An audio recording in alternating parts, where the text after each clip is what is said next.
Senator Cotton, you are now recognized with the apology of the chair. Gentlemen, welcome. Thank you for your service to the country. I know you'll be sad not to get to come here and testify in front of the committee anymore after today. General Cavoli, in his first term, President Trump withdrew the United States from the Intermediate Range Nuclear Forces Treaty. Finally, after years of Russian cheating with impunity, that's allowed our military to develop longer-range missiles. The Army has been developing the long-range hypersonic weapon, a ground-launched missile that has a range of up to, well, it has a long range, I'll put it that way. It appears that the Army's first multi-domain task force in the Pacific is slated to get this weapon first. Do you see a role for the long-range hypersonic weapon in EUCOM?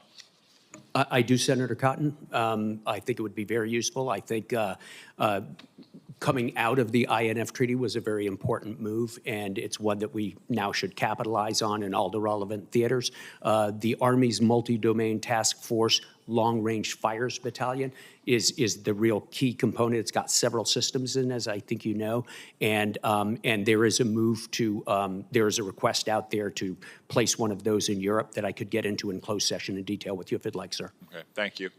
General Langley, the Trump administration has conducted multiple airstrikes against al-Shabaab targets since taking office. What's your current assessment of the threat that al-Shabaab poses to our national interest and specifically to the U.S. homeland? Senator, al-Shabaab is especially a heightened terrorist threat, namely because they're colluding with the Houthis across from Yemen. And so we're watching that closely. The President and the Secretary of Defense has given me expanded authorities.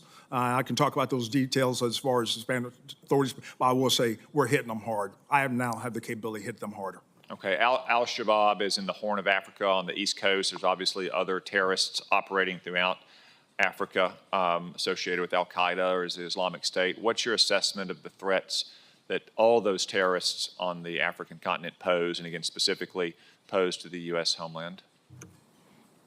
Senator, left unchecked, they will have a direct threat on the homeland, whether it's just their networks or even their ideology. We remember 1 January 2025, what happened in New Orleans.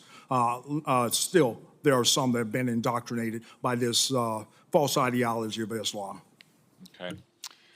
General Cavoli, coming back to you, outside of your AOR, but I think perhaps with some follow-on effects, the Assad tyranny fell late last year. That has imperiled Russia's access to its naval base in Syria. There have been reports that Russia is looking to replace that base elsewhere in the Mediterranean, including potentially in Libya. How do you assess the situation in the Mediterranean and Russia's access to the Mediterranean since the fall of Assad? Senator, they've suffered a big loss. They've suffered the ability to maintain sustained maritime operations in the Eastern Mediterranean. It's much more difficult for them. They are searching, and I'll let Mike talk about this if you'd like to, sir. They're searching for alternative basing to replace Tartus, which they've mainly lost on the north shore of Africa. They've failed so far to achieve a long-term agreement for a major base. So this will be significant. It's significant not only because we have a reduced presence of submarines, Russian submarines in the Eastern Mediterranean now. It's also surface vessels that find it harder to do sustained operations. And finally, it's much more difficult for Russia to sustain the operations, both overt and covert operations that they're doing in Africa without those bases. And the Alliance and US EUCOM are both taking actions to try to make sure we keep them boxed. General Langley, anything to add?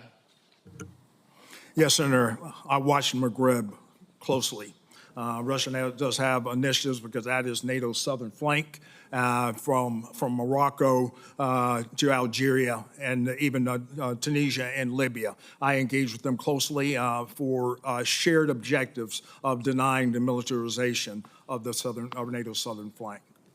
Okay. Thank you, gentlemen. Thank you.